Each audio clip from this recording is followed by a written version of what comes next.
с введением в виде краткой практики благодарности. So we just started our discussion of gratitude, but we can take this opportunity to try to experience that gratefulness, thankfulness. Мы уже начали, собственно, обсуждать эту тему благодарности, но теперь попытаемся немножечко прочувствовать, как это можно применить в виде техники. So there are 3 steps to this practice. В этой медитации 3 элемента или 3 шага. And the first one is to stop. Stop. Первый элемент — это остановка. So we already have done that to some extent by stopping all the activity and meditating. Вот для этого мы уже выполнили первый шаг, то есть мы, собственно, сели, остановились и медитируем. So just be still for a moment. Поэтому просто спокойно призываем на некоторое время.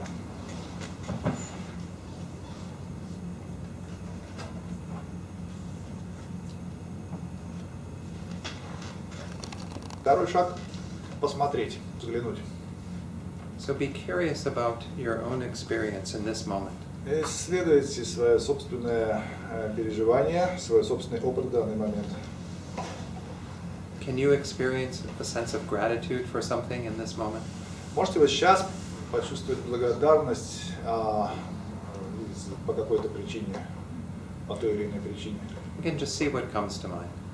Посмотрите, что приходит на ум. You might just remember that you are alive, experiencing this moment. Может, That's enough. вы по какой-то причине имеете возможность поблагодарить Бога за то, что вы вообще живы до сих пор. That you are breathing. Что вы That may be дышите. enough. Or even that there is no moment exactly like this moment. That this is a unique moment. Не все моменты такие, как сейчас. Вот сейчас, поскольку мы заняты этой практикой, он представляет собой в некотором смысле уникальный момент. Just take some time to look. Посмотрите внимательно, потратьте на это некоторое время.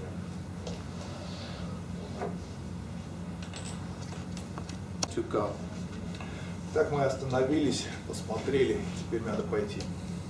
And by go we mean, how do we act from this space of gratitude? И что значит пойти в данном случае? Это значит, что мы оказались в этом месте благодарности, уникальном месте благодарности. И как нам от этого места надо двигаться? What is this moment offering you in terms of a seed for action?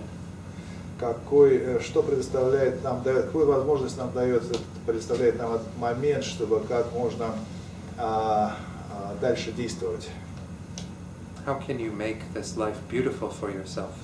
Как можно обогатить эту жизнь для нас? Мы можем обогатить эту жизнь для самих себя. Как сделать ее красивее? How can you make it beautiful for others? А как можно ее сделать для себя красивее, для остальных, для других?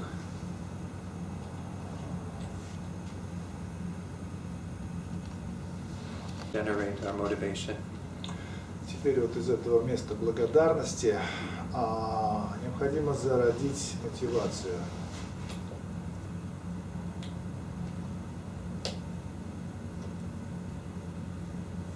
So as we always say, our motivation should include both ourselves and others. Эта мотивация должна включать в себя и нас, и всех остальных. Just in the way that we talked about that step of go, entailing making life beautiful for both ourselves and others, we want to do the same with all of our lives. И точно так же, как мы говорили о том, что отправной точкой этого момента должна стать намерение сделать свою жизнь красивее для себя и затем красивее для всех остальных, чтобы она была более привлекательной, притягательной для всех остальных. Вот это вот самое можно распространить и на все остальные наши жизни. The way we can make it most beautiful is by working on ourselves to achieve Buddhahood for the sake of others. А самый лучший, самый возвышенный и продуктивный способ обогатить свою жизнь, это достичь состояния Будды, а от этого польза распространяется на всех живых существ. In this way, we will achieve our greatest happiness and bring the greatest joy to others.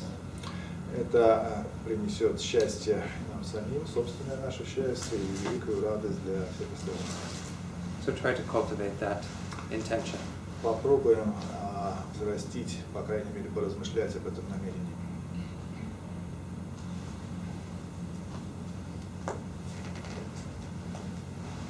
Okay, then you can open your eyes fully. Теперь можно открыть глаза и заняться нашими темами. Those who would like to come have seats. Пожалуйста, проходите на свои места. You're okay. All right. So we are talking about gratitude. Как мы говорили о благодарности. This is the sixth pillar. Это шестое основание радости. And this is something that we can practice at any time. Вообще, это благодарность, это такое качество, которое можем взращивать постоянно, в любое время. As we were talking about in the morning or the earlier session, we can even be grateful for our difficulties. И как мы уже говорили, благодарными мы можем быть в действительности даже за свои собственные трудности. Because even through our difficulties, we can gain something, we can learn. Почему так? Потому что трудности предоставляют нам возможность достижений. So one way to practice gratitude is this meditation I led you in, that I just did with you. Один способ взращивать благодарность — это вот такая медитация трехшаговая, которую мы только что проделали. Again, and it's mentioned on your sheet in the practice section under gratitude. Также вот другой способ взращивания благодарности — это указанные у нас в раздаточном материале каждый день, every evening, every day, every evening. No, the second one. Second, второй. Старайтесь использовать практику, вот эту самую практику, чтобы помните благодарности своей обычной жизни, отмечайте результаты в своем сердце. То есть вот используйте эту медитацию. So again, the important thing is our lives get so busy that it's important to stop every now and then to experience gratitude. В действительности важно, поскольку жизнь у нас у всех занятая, она постоянно очень в таком быстром ритме, важно остановиться и посмотреть. And then to look at what's going on and to try to see what we can be grateful for in the moment. Посмотреть и прочувствовать, можем ли мы быть вот за это благодарными. And you can be grateful for the simplest things. Be grateful you have feet. Feet. Можем ли чувствовать благодарность за очень простые вещи? Мы вообще можем быть благодарны за то, что мы на двух ногах ходим? Be grateful you have eyes. Что у нас двумя глазами смотрим? But we can also, of course, be grateful for many things in our lives. На самом деле, многие вещи есть такие, за которыми мы могли бы быть благодарными.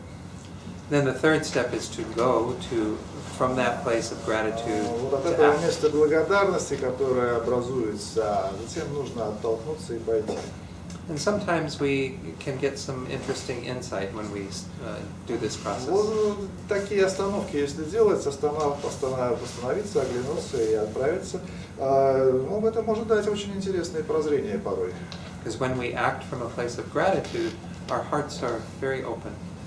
Почему так? Потому что если отталкиваться от места благодарности, то сердце раскрывается.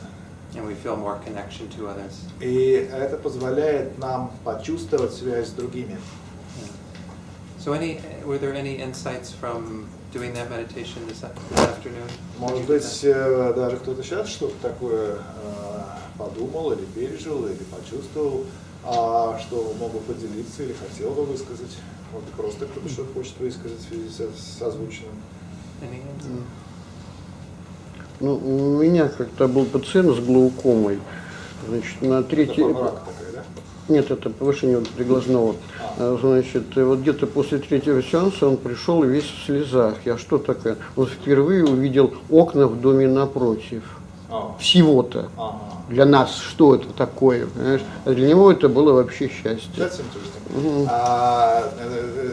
This guy is a kind of physician, and he makes some kind of procedures, and he had some patients with eye problem, and after 3 times, third time person came with tears. And he proved to see, first time in his life, he proved to see just windows on the opposite side of the street. He just looked in the window, and he could see the windows on the opposite side. He felt just amazing. Wonderful, wonderful. Я еще хотела рассказать историю из своей жизни. Просто я регулярно кормлю птиц, Вот. И однажды я пришла, как обычно, с кормом, насыпала кормом, и вдруг одна птичка, она подошла ко мне, взяла в клювик веточку, и как бы мне протягивала. This is really funny, and it can be. The lady Sveta used to feed birds, and one time, some bird taken some kind of something from ground and gave to Sveta as gratitude. Branch of wooden branch, wooden branch. Yeah. And give to me. Wow. Это вопрос от того, что даже в маленьком сердце может быть большая It is about that even small heart can feel large gratitude. Так, может кошка благодарит тоже. Кошку приносит. So I think when we feel gratitude in our own hearts, or we experience gratitude from others, it can be very uplifting. We could. Sorry. sorry. Please say again. When we experience gratitude in our own hearts or experience gratitude from others, it can be very uplifting. Да. Вот если мы это действительно чувствуем, если мы вдруг ощущаем благодарность в своем сердце, и когда мы вдруг находим, оказывается, что кто-то другой тоже испытывает благодарность, если эти два чувства пересекаются, мы вступаем в такой контакт, то, безусловно, это может создать очень вдохновляющие моменты в жизни. So maybe that's enough on gratitude. I don't know that we have other topics we need to discuss. Друзья, поскольку у нас в действительности есть еще две большие и важные темы, такие как сострадание и щедрость, то мы должны сейчас закруглиться с темой благодарности, хотя это и было бы интересно дальше рассмотреть. So before I go on to the next topic of compassion, I'd like to talk a little bit more about forgiveness. И перед тем, как нам отправиться дальше в наше рассмотрение темы сострадания, все-таки Дон хотел бы еще раз вернуться к теме прощения, потому что остались некоторые важные моменты, о которых имеет смысл сказать. I've been asked by someone to talk a little bit about self-forgiveness. К нам подошел один человек из присутствующих, который попросил чуть подробнее рассказать о прощении себя, о технике, связанной с прощением себя. But to some degree, self-forgiveness is related to the next one, compassion, because it's related to self-compassion. Нам на самом деле в данном случае очень удобно остановиться сейчас на этом вопросе, потому что тема прощения себя имеет непосредственную связь с нашей следующей темой, именно темой сострадания. So when we forgive ourselves, we're doing it from an understanding that we ourselves are not perfect. Not perfect. Когда мы прощаем себя, вот это самое акт прощения себя, он основывается на том факте, который мы осознаем, что сами по себе мы пока не совершенны. We accept that we make mistakes in our lives and that we want to do better. Мы признаем тот факт, что за собой, что мы порой совершаем определенные ошибки, и мы эти ошибки признаем, и мы признаем собственное желание поправить эту самую ситуацию, исправить себя.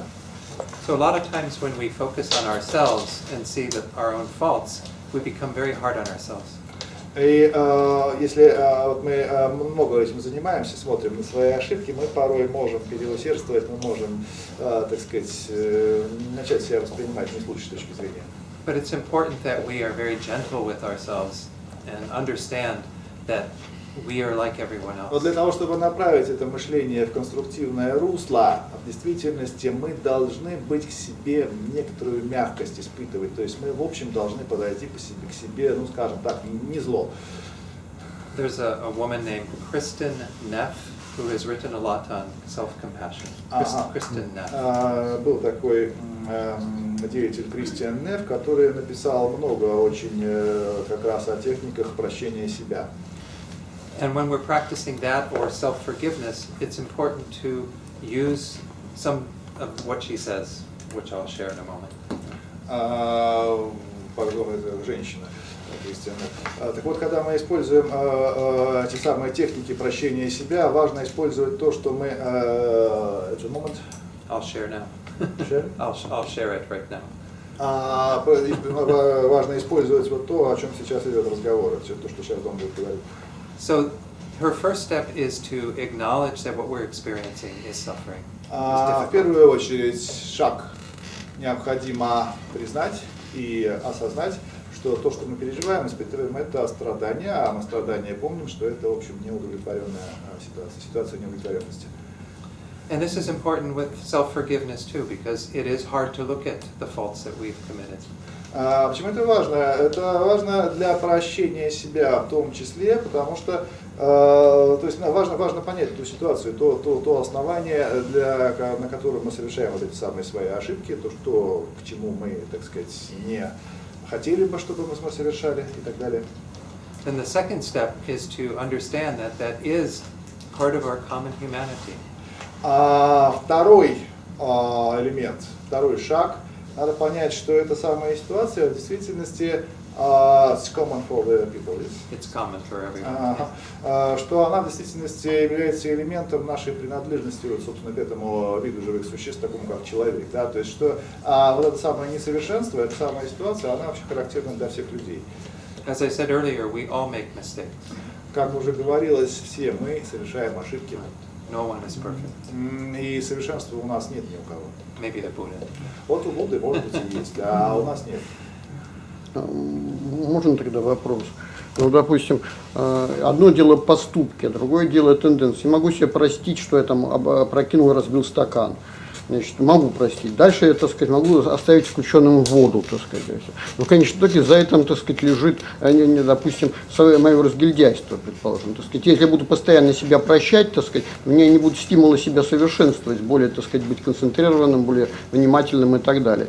То есть вот это уже нельзя прощать, так сказать, вот эту, саму тенденцию, так сказать, которая, за этими конкретными поступками. Let's go ahead with the question. Okay. If it needs to be. Итак, so is it important to divide just events or just actions, solitary actions, and tendencies? For example, I can forgive myself if I break a glass, or I can forgive myself if I leave water going. But if I find myself stupid or just not curious or whatever, maybe I shouldn't forgive myself for that. Because otherwise I have no motivation to improve myself. So this is where we have to distinguish between, again, we don't forget what we do. We always want to do better.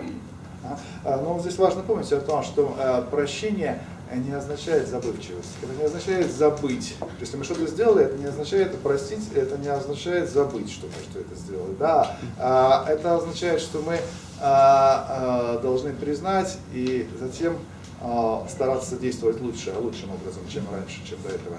So even when we're forgiving ourselves, we still have to remember И that даже we если don't речь want идет to о do it прощении again. себя, речь не идет о том, что надо забыть о своих недостатках или о своих, так сказать, ну понятно. Нет, Да? это вопрос, можно ли прощать недостатки, то есть, или наоборот с ними нужно бороться. То есть, если я их буду постоянно прощать, у меня не будет стимула бороться. The point of the question is to forgive or to struggle with your shortcomings. Well, maybe both. I don't know. Надо What do you и mean прощать, struggle? и бороться. Struggle. Бороться, был сказано, struggle. Если их простил, зачем мне с ними бороться? But if I forgive my shortcomings, why struggle? Как раз нельзя их прощать, наоборот, так сказать, что... Maybe not to give up, but maybe just struggle. Well, but we hold both. We hold both things. We forgive ourselves because we know we're not perfect yet, but yet we still strive to be better. Суть в том, что мы отдаем себе отчет в том, что у нас есть несовершенство, и вот это мы прощаем на данный момент. Но при этом мы продолжаем работать над собой. If we only do one or the other, then we don't find a way Если у make нас them work together. не будет вот этого самого чего-то из этого, то есть это два элемента, они требуются на самом деле. Потому что если у нас не будет какого-то из этих элементов, не будет и конструктивного способа, так сказать, работать. If we only forgive but don't work on Если improving мы ourselves, будем только прощать себя, но не улучшать положение, то, соответственно, смысл прощения будет утрачен. then we never get better. Никогда ничего не Потому что не надо прощать просто себя. Maybe not to forgive, just struggle. But then if we only struggle and don't forgive, then I think we become too hard on ourselves. А вот если мы себя не прощаем, не признаем, так сказать, за собой вот того положения, которое, в общем, естественно для людей, да, а вот это вот тот случай, когда мы будем, так сказать, слишком строги. Хорошо, лучше, быстрее прогресс будет. Maybe it's good to strong, strict. Maybe you have to find your own way. Ты попробуйте, вы попробуйте. Обычно так и делают. Oh, he used to do like that. So again, the first step was to recognize our suffering. The second step to see that as part of everyone's experience. Common Так, первое, признать несовершенство. Второе, признать, понять, что оно характерно вообще для людей. And again, Третье, the first step to recognize our suffering or our difficulty. Yeah. Yeah, the third step is then to say things to ourselves that are gentle and kind in the space of третий шаг – это seeking to yourselves. yeah, to say things to yourself. To yeah, I'll give examples in a moment. Значит, третье – это, так сказать, ну, по мягким образом, так сказать, вот, работать над собой, ну, некоторым не злостным образом, без лишнего насилия. See, we tend to have inner dialogue, right? Inside dialogue in our Внутри head. каждого человека в мышлении обычно, это обычная ситуация такова, что присутствует постоянно внутренний диалог.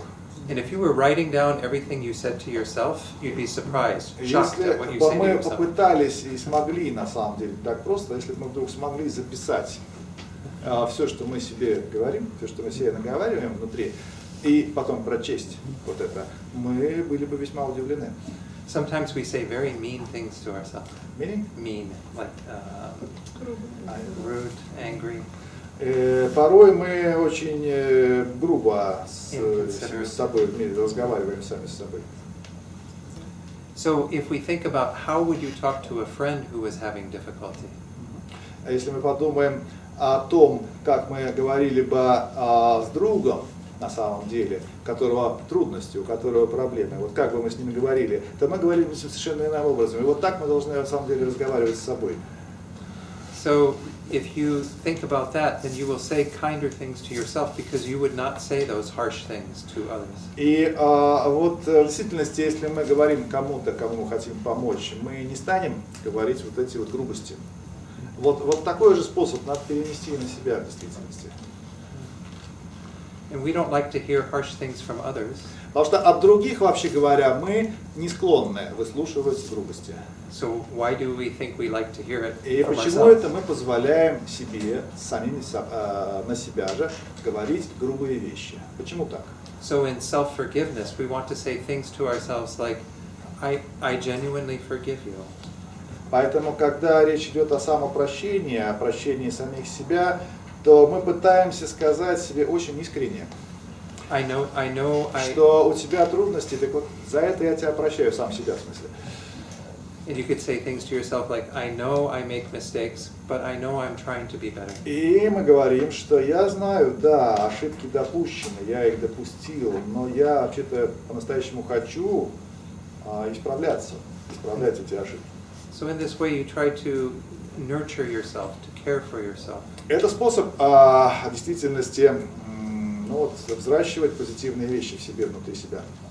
Again, not so you become complacent. You know this word complacent, not do anything. Речь идет не о том, что just let. Yeah, it doesn't mean you don't do anything.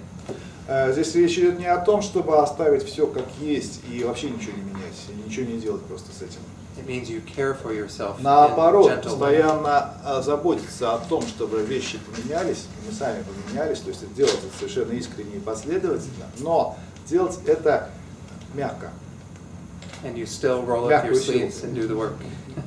Мягкость. And still. Roll up your sleeves and do the work. И постоянно прилагать в этом усилие, делать это последовательно и мягко. Okay. So I think with self-forgiveness we have to be very gentle with ourselves. Самопрощение должно быть для нас такой именно практикой очень мягкого отношения к себе. And remember that those moments that we have not been at our best, those moments when we were not good, not at our best. И надо помнить о том, что то состояние, в котором мы находимся теперь, это далеко не предел наших возможностей, это не самые лучшие наши времена. Это вот не то, к чему вот сейчас, то, что сейчас, это не то наша цель, к которой вообще-то мы стремимся. Those moments don't define us. They don't. Эти моменты, те, которые есть сейчас у нас, это не определяет нас. They're only a small part of our experience. Это вот маленький кусочек того, что у нас есть. Because we're fundamentally good. Потому что у нас есть на основополагающем уровне очень хорошая природа, очень хорошая сущность. Does that help a little? Это полезно, как вы думаете? Is there any other things on this? We're going to talk a bit more as we get into compassion, but this is good that this came up because it is related to self-compassion. Почему это, собственно, уместно в данном случае? Потому что, когда мы сейчас переходим к теме сострадания, там точно так же начнется она с сострадания к самим себе. Because compassion is important to practice for ourselves if we are going to practice it for others. Если мы имеем намерение перейти к практике сострадания, которая будет направлена на других, на всех других, то начать мы все равно должны будем с того, чтобы начать вот эту практику сострадания к самим себе. Even in this tradition, when we practice the stages of the path, the Lam Rim, we start with ourselves. Даже в традиции Ламрим, когда речь идет о практике сострадания, сострадание начинается с практики сострадания к самому себе. We first look at our own situation and understand our own suffering and know how to stop that.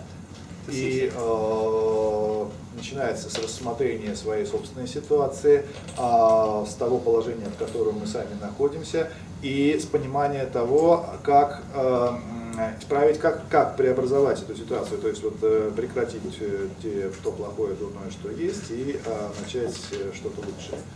And then once we can see our own suffering, then we can see the suffering of others and Когда мы generate compassion поймем, for them. хорошо прочувствуем свое собственное страдание, нам станет понятным страдание других, не иначе.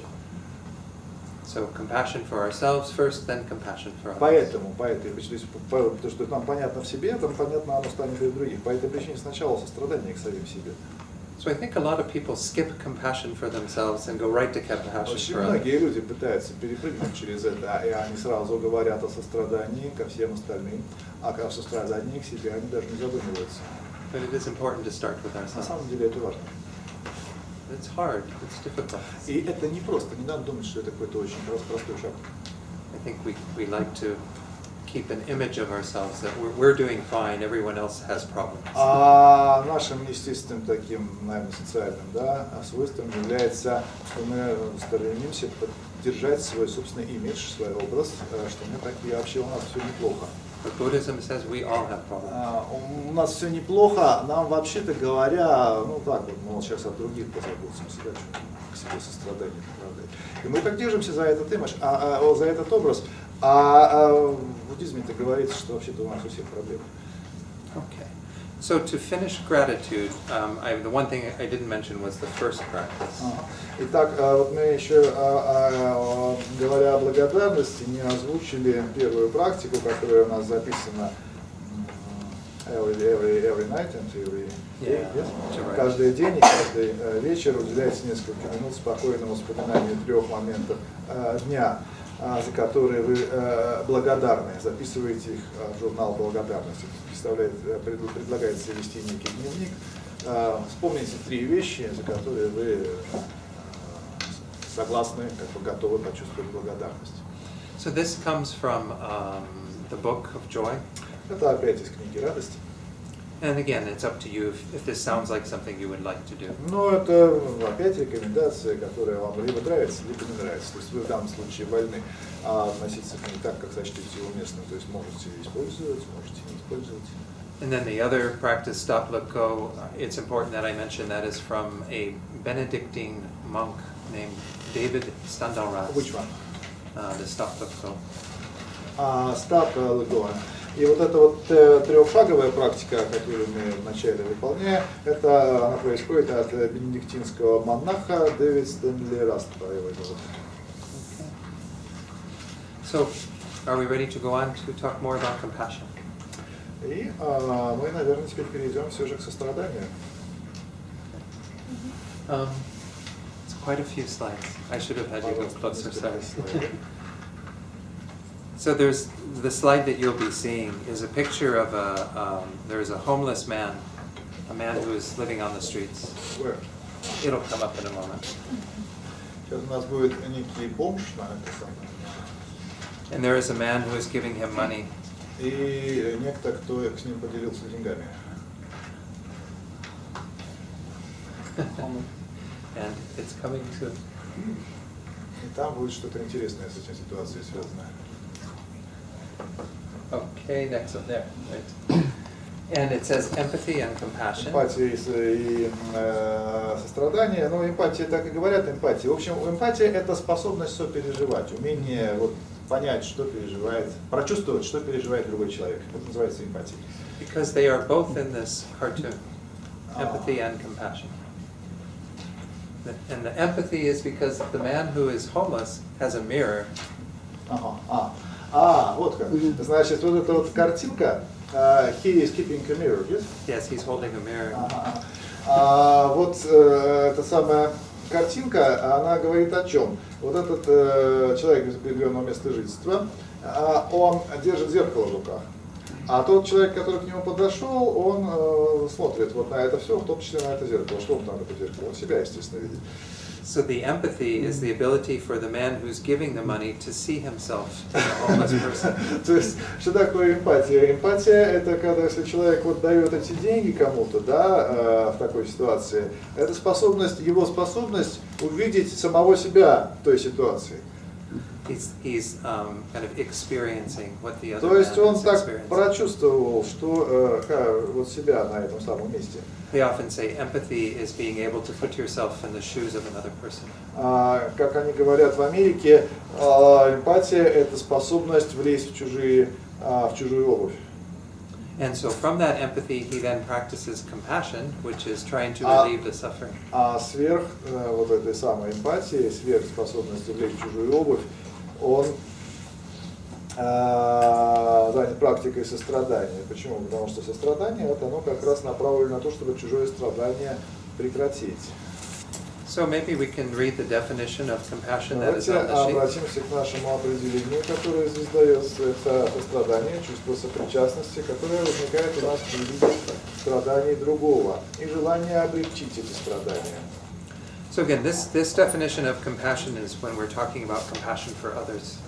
Это определение сострадания посвящено тому виду сострадания, которое, конечно же, направлено на других.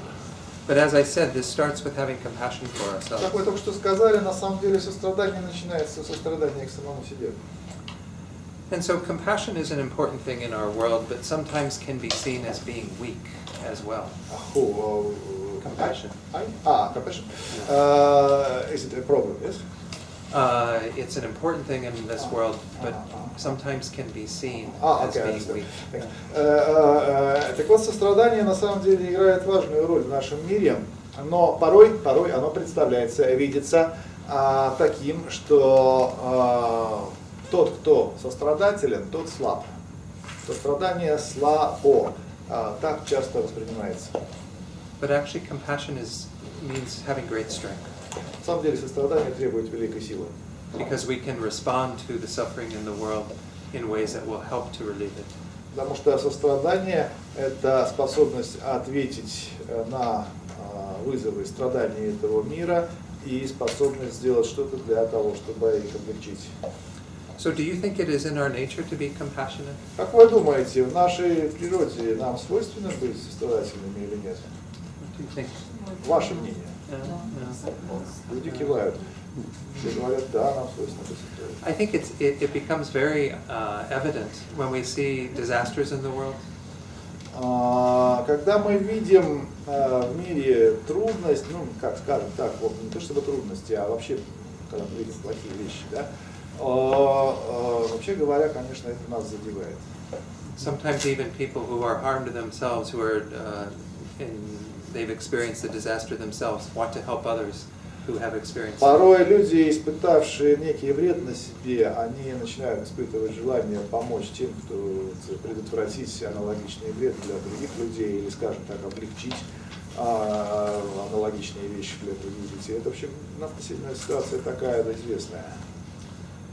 So I think it is in our nature to be compassionate. This is И our если true nature. спросить мнение Дона, то Дон считает, что да, в нашей природе у нас заложена способность к состраданию. So it does seem that there can be two aspects to compassion. There is that, just like when we talked about two aspects to joy, there is the natural sense of compassion, but then there's also what we develop in our compassion.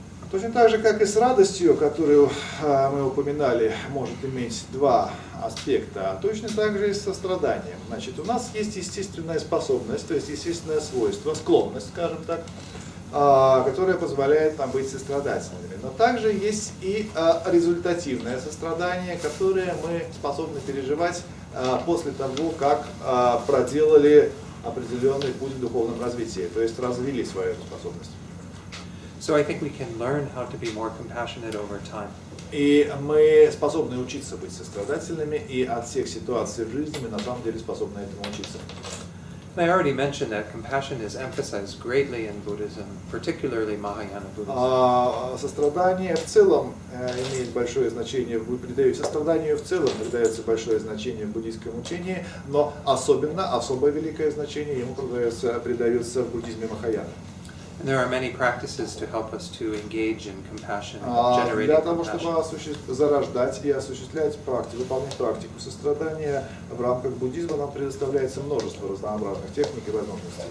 So the book talks a lot about the benefits of compassion, but maybe it'd be better to talk about how to generate compassion. В книге «К радости» говорится, много слов сказано о пользе сострадания. Дон сейчас говорит, что, может быть, было бы полезно пару слов сказать прямо сейчас о том, как зарождается сострадание.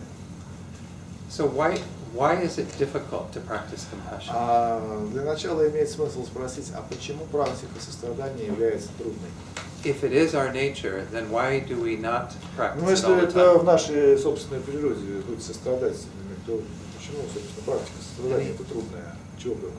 Any ideas? Какие мысли на этот счет? Because of the ego. Okay, good. Потому что у нас сильное эго. Эго это такое модное слово в переводах. На самом деле в русском мы его мало используем. В общем, у нас вот наше внутреннее чувство «я», оно такое, что оно нам не дает возможности сосредоточиться на других. You want to say a little more? You can teach for just a minute. When you say because of the ego, because of self-centeredness? Yes. Yeah, okay, good. Потому что мы недостаточно открыты, то есть закрыты. Because we lack openness. Yeah, we lack openness, self-centeredness. So there is a tendency, even though compassion is our deepest nature, there are many obstacles to practicing compassion. Итак, действительность такова, что да, хотя у нас на неком основополагающем уровне есть и способности, более того, присущие нам сострадание, оно, вот это все сокрыто за множеством препятствий, препятствующих факторов, которые не дают реализоваться этому нашему внутреннему потенциалу. And one of the main ones is that we do tend to be focused only on ourselves or people who are very close to us. И вот выражается это все, основное выражение этого все находится в том виде, что мы в основном сосредотачиваем всегда свое внимание на самих себе и, возможно, на некоторых людях, которых рассматриваем как наиболее близких к нам.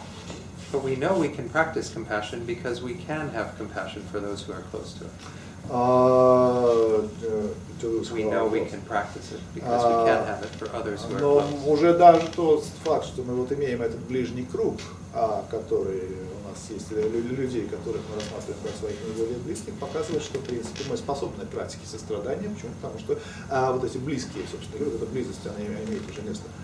So in Buddhism, what we try to do is enlarge the circle of compassion. Чем мы занимаемся в буддизме? Вообще говоря, вот этот ближний круг мы постепенно расширяем, пока он совсем не расширится. And we do that through meditation, but then that also comes out in our practice, in our actions. А мы, безусловно, занимаемся этим в своих медитациях, но в дальнейшем это также переходит в нашу деятельность и, вообще говоря, затрагивает все аспекты жизни. So another aspect that makes practicing compassion difficult is that we have to be willing to feel the suffering of others. А еще один момент, который создает трудность в практике сострадания, это то, что для того, чтобы чувствовать сострадание, мы должны понять и прочувствовать, проникнуться чужим страданием. А это страдание, оно вообще само по себе не нам своего-то, да, а еще и чужое. And there are two states of mind that we have to avoid to make sure that we get compassion right. There are two states of mind which ensure that we have to avoid to make sure we get compassion right. Есть два состояния ума, которых надо избегать для того, чтобы определенно наш способ сострадания, способ практики сострадания был бы верным. То есть есть такие два состояния ума, которые определенно делают неправильным наше сострадание. So the first one, and actually the term that they give for these are close enemies or near enemies. I don't know. It means that they're close to compassion, but they're not compassion. I don't know. Maybe it's okay. В общем, есть слово такое близко к врагу, да, вот здесь вот как бы у них есть термин такой, да, что говорит Дон, что может быть не обязательно его переводить, но надо понять, что есть такие эмоции, которые выглядят как очень похожими на сострадание, но тем не менее они не являются состраданием. And they have to do with how we respond to the suffering in others that we see in others. Значит, они проявляются в том, важно здесь понимать то, как мы реагируем, как мы отвечаем на страдания, чужое страдание, страдания других. So the first one is what we call pity. Pity. Pity. Pity. What is pity? Yes. Значит, первое из этих качеств, то, что мы называем жалостью. And I don't know if this is so in Russia, but in the English language, this word pity has the connotation of being superior to others, looking down. Что в данном случае подразумевается? Что вот это чувство жалости, то, как оно коннотируется в английском языке, ну, наверное, в русском похоже все же, да? Жалость предполагает что? То, что мы находимся, оно заведомо предполагает нашу позицию много выше, существенно выше, чем наш объект жалости. То есть жалостливыми мы являемся к тем людям или прочим существам, которые, в общем, ну, друзья, ну вот где-то там.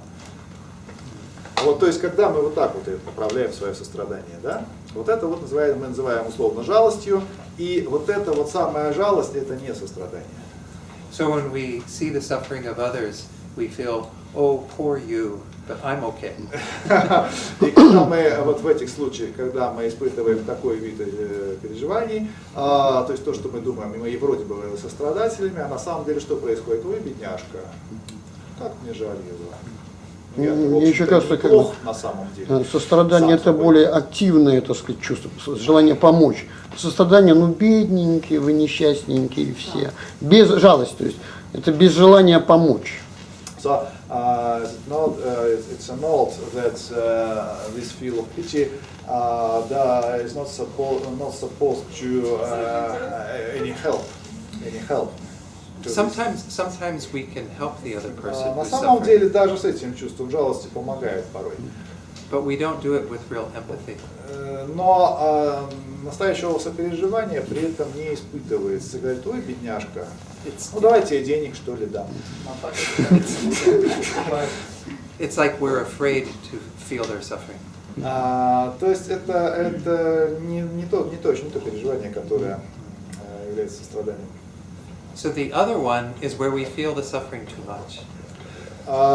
Другой вид переживания, который вроде бы похож на сострадание, тем не менее не оно.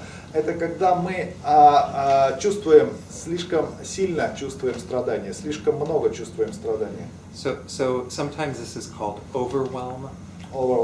Иногда это называется в общем, это перехлёст такой, да, когда нас вот это вот ощущение, экзальтация некая происходит, ну, скажем так, экзальтация. The term that the Indian master Kamala Shila uses actually means horrified anxiety. Вот термин, который использует индийский наставник Камала Шила, значит, это пугающая экзальтация. Пугающая экзальтация. So we see the suffering of others and we become Это когда мы видим чье-то страдание, и это нас вводит в такой ступор, что мы сами, в общем, попадаем в полный ступор. Ну, вероятно, это возможно вполне. It's almost like we are suffering more than the people we see. И вот когда мы вот это наблюдаем, мы порой испытываем, те, кто вот с кем это случается, допустим, они могут входить в больше, переживать больше даже неприятные ощущения, чем вот те, по поводу кого они, так сказать, беспокоятся в данном случае. So compassion is between these two. Сострадание, оно посередине, оно где-то между вот этой самой жалостью и пугающей экзальтацией. So compassion in the Latin root means to suffer with. Буквальный смысл слова, скажем так, этимологически, это то есть совместное страдание. Совместное страдание. So it does mean that we have to experience what the other person has to have that empathy. То есть это присутствие в чужом страдании. Это не предполагает, это самое присутствие в чужом страдании, оно не предполагает, что мы испытываем все то же самое, что испытывает вот этот страдающий. But then we have to have the courage to respond to that. Но при этом мы обладаем достаточной способностью, достаточным потенциалом, мы смелостью, courage используемое слово, достаточной смелостью, чтобы противостоять вот этому вызову этого страдания. And again, this is influenced by the extent to which we've had compassion for ourselves in a genuine. И motivated, based. Influence. Based. Word influence would be more like I understand it's what it is. affected. I understand what it is. Oh, based is okay. И, в общем, вот эта способность сострадать кому-то, она основывается, на нее оказывается влияние, она возникает под влиянием нашей способности сострадать сначала самим себе. So that's why, going back to the Four Noble Truths, we start with understanding our own suffering and how to end И it. обратно это нас возвращает к теме четырех благородных истин. Почему? Потому что понимание своего собственного страдания. And then,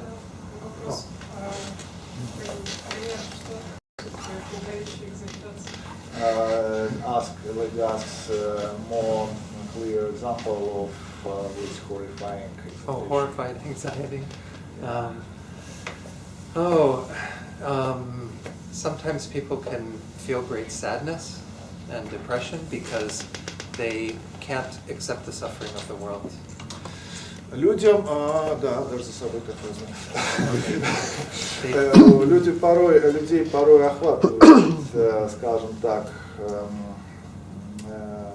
ну, такая некоторая весьма подавленное настроение в связи с тем, что происходит в мире, скажем так. Some people will begin to cry and feel very Люди, некоторые upset. даже плачут. When they see the suffering of others, they get very upset. Вот они видят, что происходит, в общем-то, они все верно видят, но они при этом это воспринимают так, что дальше им уже даже... The problem is that it usually paralyzes you, it stops you. То есть их парализует вот это чувство. Because you become too heavy with. Слишком тяжело становится вот все это терпеть, и вообще куда-то лучше отсюда подальше сразу. I think some of us have it in smaller degrees. This is an extreme. То есть это крайность. Okay. Is it good? No. Yes. The same question. Maybe it's about codependence. Mm-hmm. When my emotional world depends on the feelings of another person. For example, my husband, I don't know, sometimes it's in the relationships when one person is dependent on alcohol or drugs, etc., and the partner become codependent. So maybe it's about this stuff too. Вот еще одна крайность описана в качестве примера, когда кто-то становится зависимым в связи с трудностями, которые имеются у некого близкого человека, то есть там, у мужа, то или еще у кого-то, допустим, он впадает вот этот другой, страдает в зависимости от алкоголя, наркотиков, чего-то еще, а человек, который с ним связан, видя эти события, испытывает парализующую такую депрессию, правильно я описываю? Да? Ну вот тоже еще один пример. I would say that codependency Созависимость возникает. Codependency can become a response to how we are compassionate with people in that way. What do you mean codependency? Codependency is the way that we act on the basis of Also our takes compassion. this also? Well, so we have compassion for the person who is suffering, the person who is drinking, for example, and compassion for ourselves. But we become codependent because we can't quite They also can. take in all the suffering of that person or know what to do in that moment. Ну да, созависимость. В общем, человек пьет, а мы тут рядом, и в общем нам все это очень жалко и неприятно. И вот мы вот зависим вот от всей But этой is it an ситуации. example of the second point? Of the horrified anxiety? Yes. I'm not sure. I was thinking about that. I don't know if that it is the how do you see it as the horrified anxiety? Because I want to help him so much. Yeah. And I can't feel myself okay if he can't feel okay. You know? But sometimes I can't help him. But I can't feel okay because he's not okay. It's not in the situation when the partner takes alcohol. Or maybe it's in a situation when a partner is ill. Maybe he has cancer. Ну, это просто ситуация с алкоголем, это не надо думать очень. Это просто пример такой, который на самом деле не надо буквально. Очень распространен. Да. But I think that may be a better example. When I hear codependency, I think of people who facilitate, who make it easier for people to do things harmful to themselves. Oh, yeah. You know, like if your husband is drinking, then you facilitate their drinking. Он здесь отвечает, что вот эта созависимость такая, она вообще может провоцировать этого алкоголика на самом деле на, так сказать, давать ему карт-бланш, потому что рядом с ним вот женщина, которая там страдает, да, ну она страдает, ему от этого хорошо, что она страдает, он еще дальше. Because it's too difficult to confront their drinking. Yeah. So if you keep them happy and drunk, then that's better than confronting them to get them to stop drinking.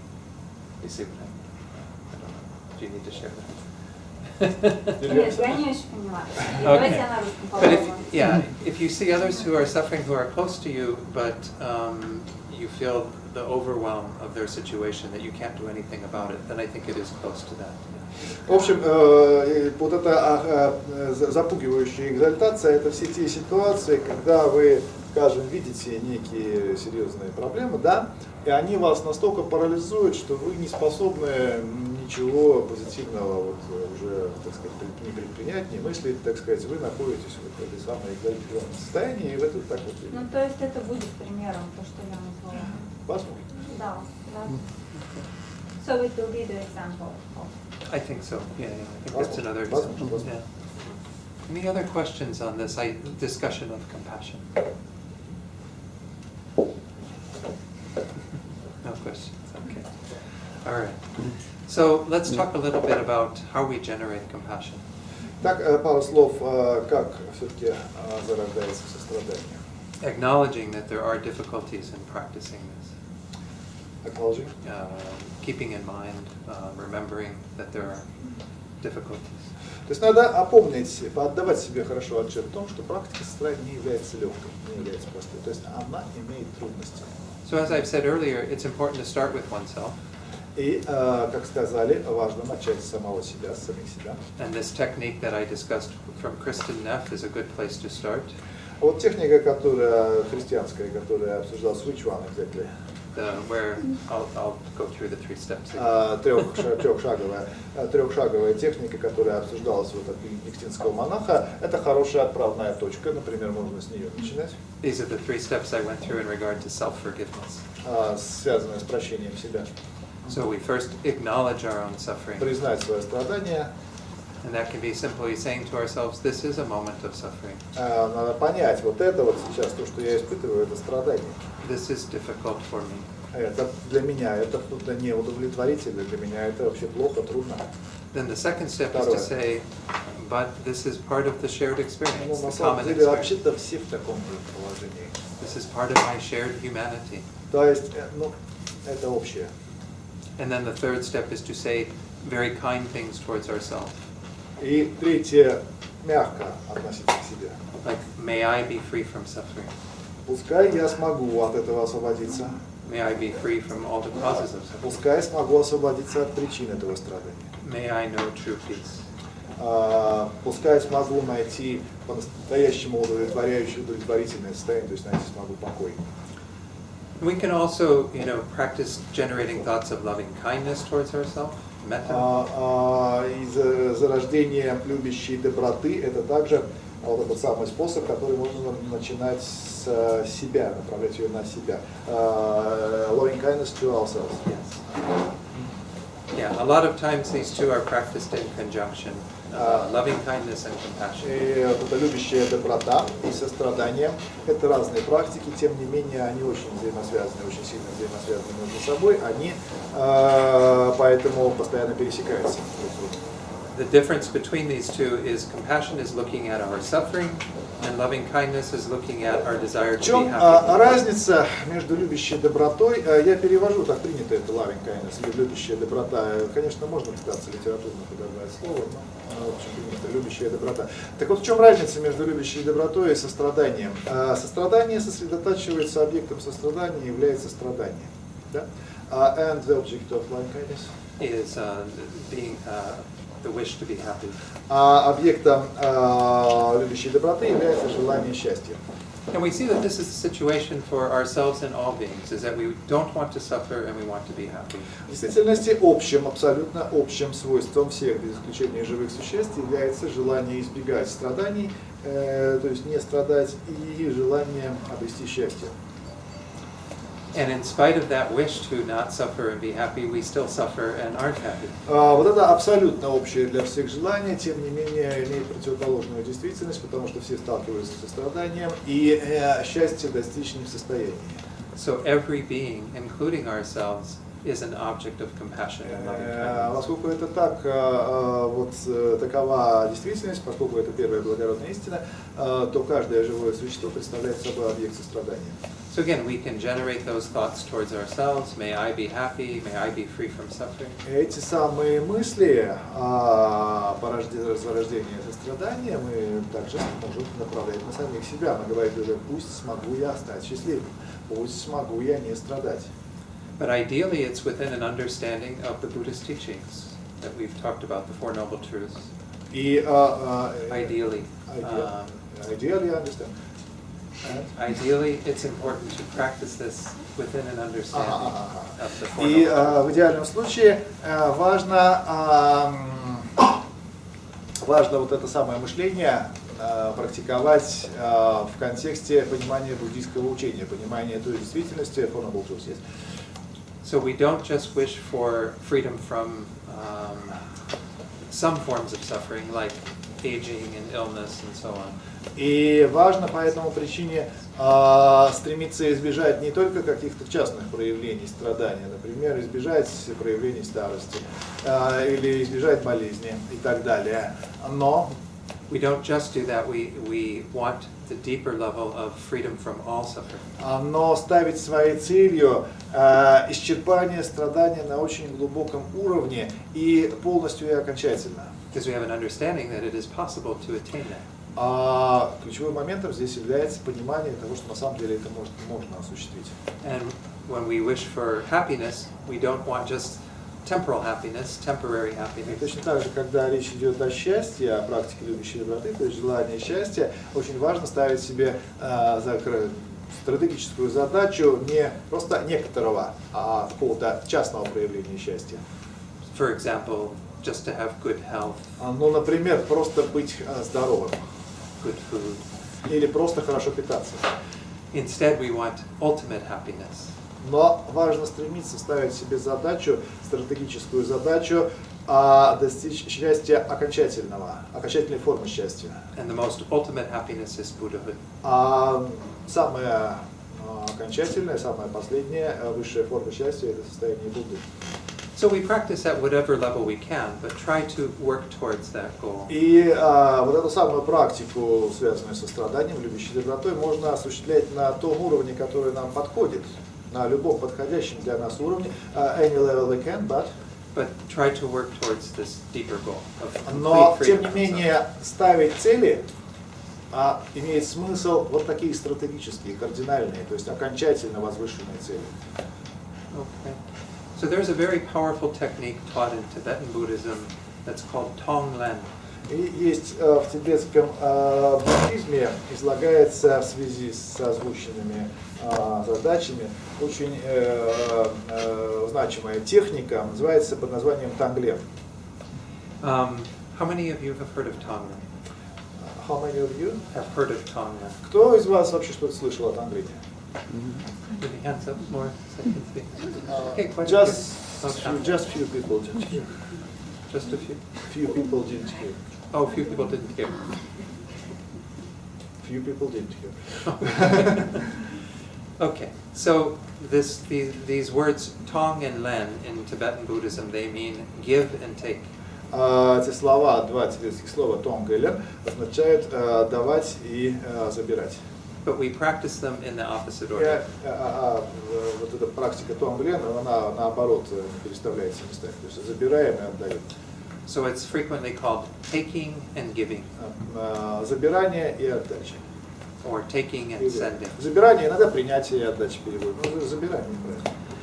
So the first part of the practice is where we visualize taking away suffering. В чем она выражается на уровне медитации, визуализации. Мы сначала начинаем визуализацию с того, что забираем чье-то страдание себе. And the second part is where we give away happiness. А дальше мы вот этому самому объекту, от которого мы забрали страдание, мы даем свое счастье. So here too, it is good to start with yourself. Вот эту самую практику Тонглен тоже лучше начинать с самого себя. And it might sound strange to visualize yourself in Это, front of может быть, yourself. выглядит несколько экзотично, что мы будем визуализировать самих себя перед собой. Да, может быть, для нас это несколько так не совсем то, что мы привыкли, но тем не менее все равно лучше начинать именно с этого. But in that visualization, you are both the subject who's generating compassion and loving kindness, and the object of that loving То есть kindness. вот в этом способе, когда вы начинаете с себя, если говорить о визуализации, то здесь вы сами являетесь тем субъектом, кто выполняет практику, и вы же сами являетесь тем объектом, в связи с которым практика выполняется. То есть и относительно любящей доброты, и относительно сострадания.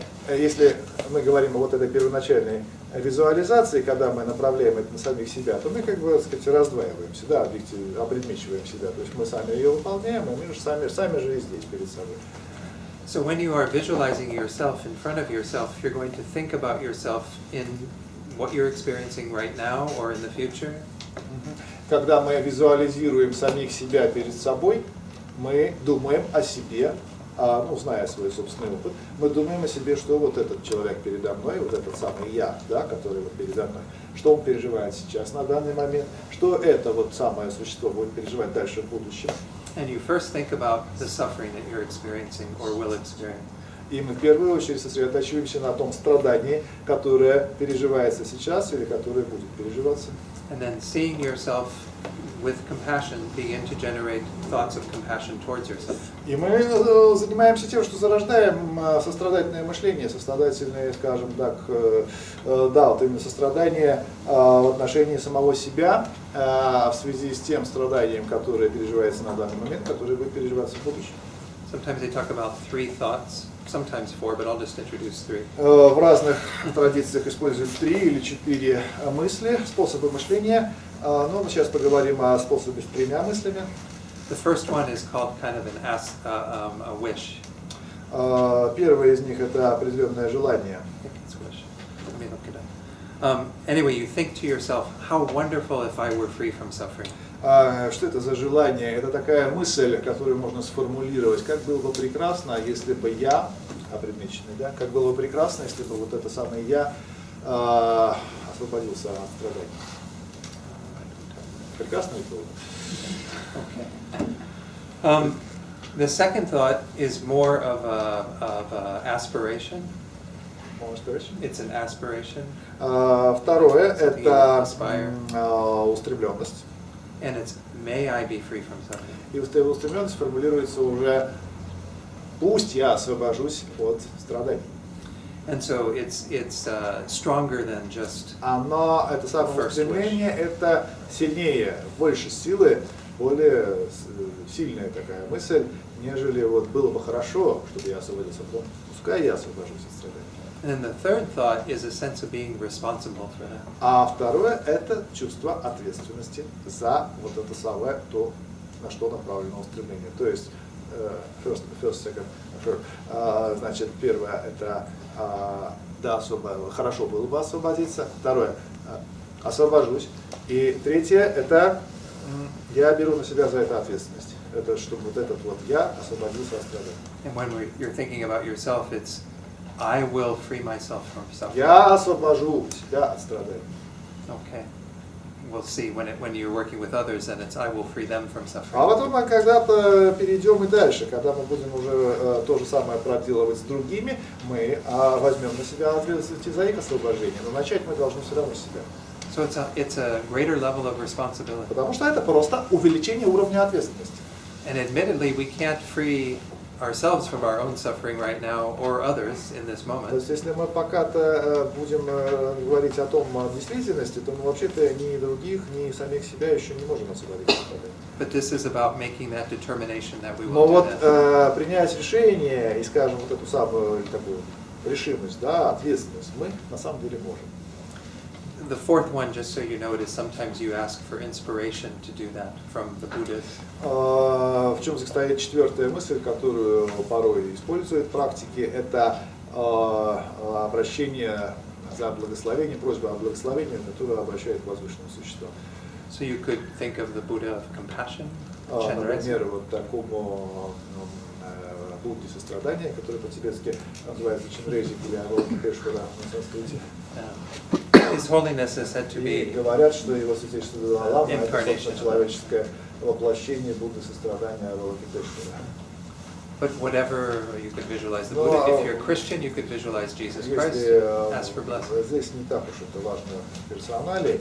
Если вы, допустим, предпочитаете христианское мышление, то можете и Спасителя визуализировать. So that is getting your mind into the space of compassion. Главное, чтобы ваш ум находился вот в том самом переживании сострадания, в пространстве сострадания. Then we do the actual taking of suffering. А тогда можно на самом деле переходить к принятию, забиранию страданий, то есть к таглету. Now, in this tradition, what they say is to visualize at your heart your self-centeredness. Вот по этой традиции, по которой Дон сейчас дает объяснение, важно визуализировать свое собственное эгоистичное мышление, свою собственную направленность, ну, свое эгоистичное мышление, правильнее всего сказать, то есть направленность на свое собственное благополучие, вот этот самый эгоизм, да, визуализировать у себя в центре груди, в буддизме это принято называть сердцем, да, вот в центре груди вот здесь. And you can visualize this as a very thick, hard, black. Это визуализируется в виде такой темного вида плотной субстанции, возможно, некой маслянистой, в общем, даже темная и плотная, скажем так. And you can even think about the disadvantages of having that self-centeredness. Disadvantages, the faults of having that self-centeredness. Вот когда подробно занимаются этими медитациями при визуализации вот этой самой темной массы эгоизма, можно проводить размышления, которые показывают наглядно недостатки, или, скажем так, порочность, недостатки, да, удерживание вот этого самого эгоистичного способа мышления, позиции эгоизма. Себелюбие еще называется. Вот себелюбие еще называется. So then you can think, and I want to be free of this, so I'm going to take away И suffering. рассмотрев подробно свои медитативные, то есть это такой медитации проводят, такой аналитически, размышляют подробно по пунктам, рассмотрев подробно вот эти самые недостатки, зарождают желание искоренить, избавиться от себелюбия, которое визуализировано в виде темной массы в центре груди.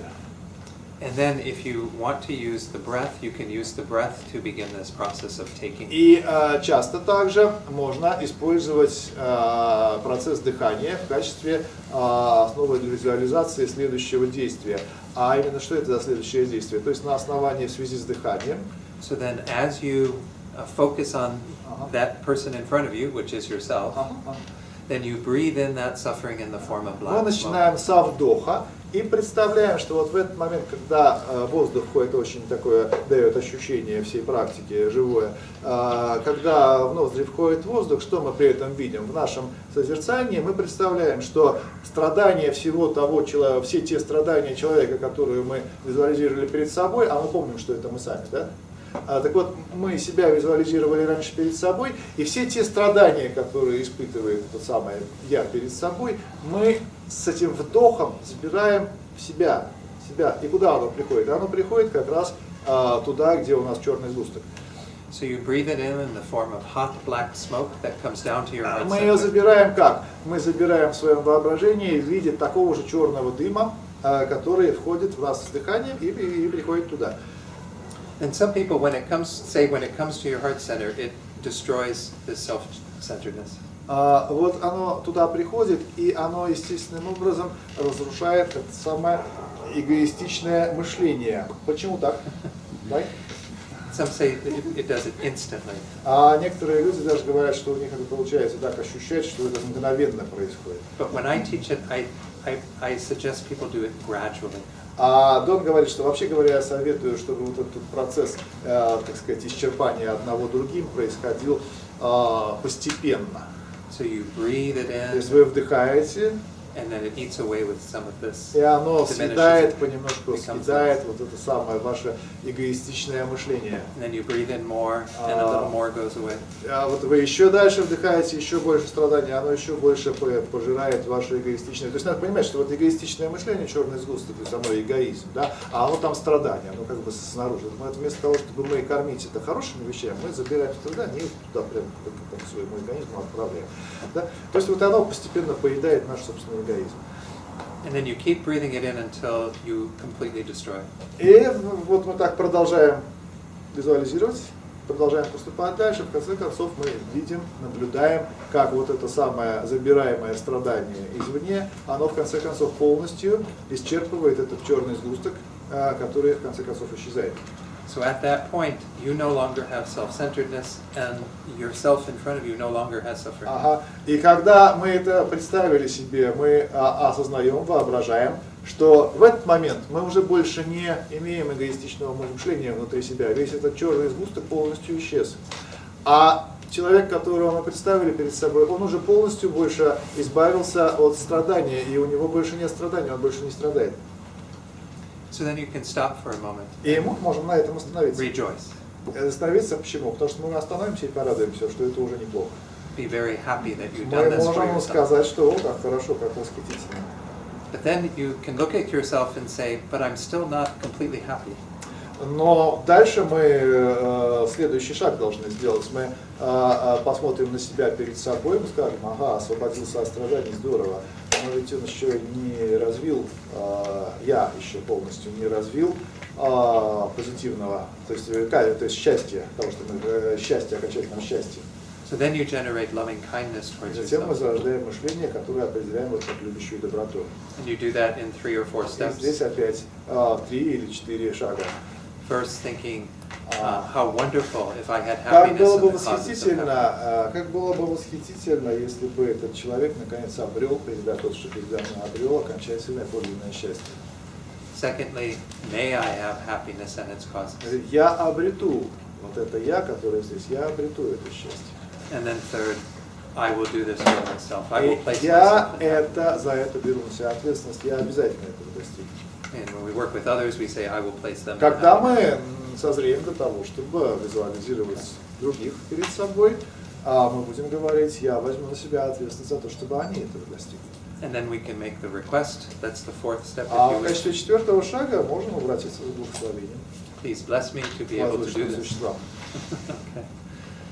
Then we visualize. There's different И visualizations. визуализация меняется. But I'm gonna suggest one that you can use.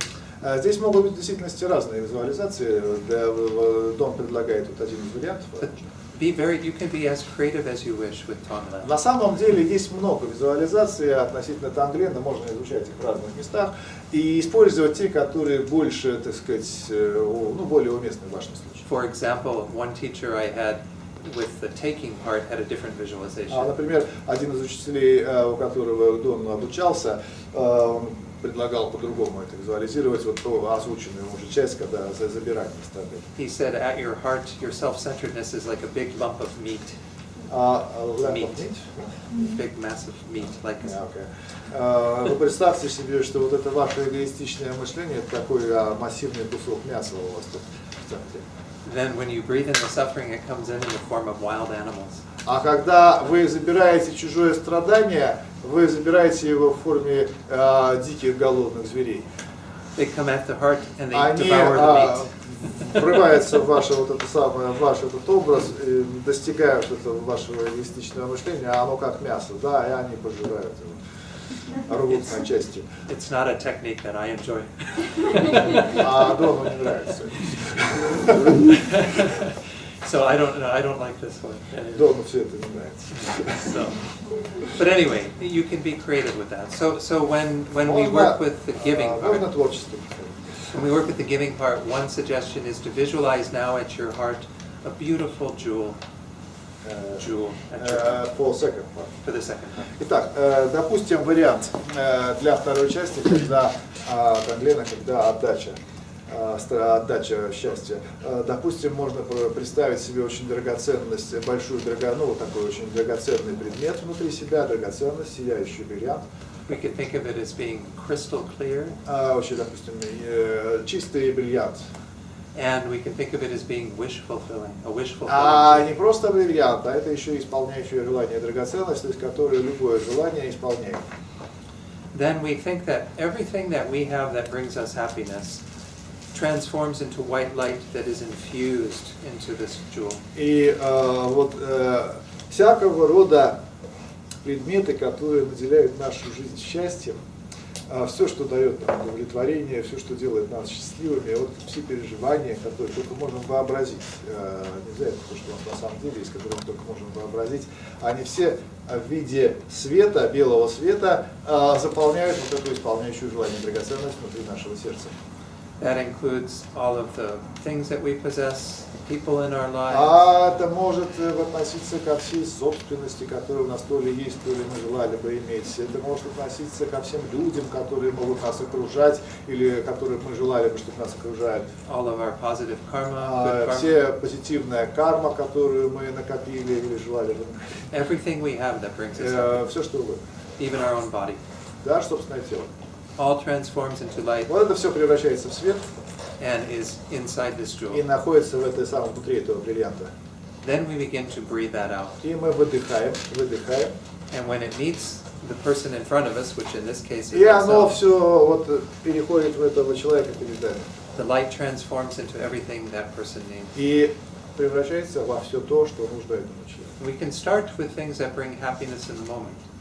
Старт. We can begin with things that bring happiness in the moment. Мы можем начать с того, что с тех предметов, которые прямо сейчас полезны были бы. Such as a healthy body, Например, здоровое тело. all the resources needed. Или какие-то предметы, необходимые для жизни. But then eventually, as we keep sending out that light, it becomes even teachers and dharma. Но если мы будем продолжать вот это отдавание счастья, то оно в конечном счете и станет и учителями, которые ему нужны, чтобы продвигаться для духовного пути, и всеми необходимыми возможностями и так далее, и так далее. Everything that is needed to help Все, bring что нужно, чтобы он достиг реализации, person to ultimate happiness. чтобы он достиг окончательного счастья. And so we keep doing that again gradually И опять until мы это делаем постепенно, то есть мы начинаем с чего-то и заканчиваем возвышенными вещами. that person is in Пока complete этот happiness. самый человек определенно не обретает подлинное окончательное счастье, ну, по крайней мере, в нашем воображении. And we've given away all the light. Все вот так вот, весь свет мы отдаем этому самому человеку, а мы помним, что этот человек поначалу это мы сами. But why I use this is because then we still have the jewel of bodhicitta. На самом we have. Yeah. Почему так? Потому что на самом деле у нас есть вот эта драгоценность, она называется бодхичитта. Because this is a technique to generate this mind that we call bodhicitta. Это как раз является той техникой, которая нужна для порождения того вида ума, который мы называем бодхичитта. Which is our wish to become a Buddha to benefit all Это beings. желание стать Буддой ради всех исключительно живых существ. And then we can always rely on that jewel at our heart. Вот на такой драгоценность в своем сердце мы всегда можем полагаться, это всегда надежная опора. That's one technique. There Это are одна many техника, techniques. много их, много, очень много. Pema Chodron likes to teach on Tonglen. Например, американская монахиня Пема Chodron также учит Тонглен. Anyone has read Pema Chodron? А кто-то знает Пема Chodron, слышал что-то? Yeah. Very good teacher. Очень хороший учитель. Okay. Any questions on Tonglen? Вопросы относительно Тонглена? Would you like to try it after the break? Попробуем Тонглен после перерыва. Or would you rather have teaching? Или учиться будем дальше. Давайте, let's try it on that. Okay, after break. So we have 15 Сейчас minutes. небольшой 10-15 минут перерыв, потом все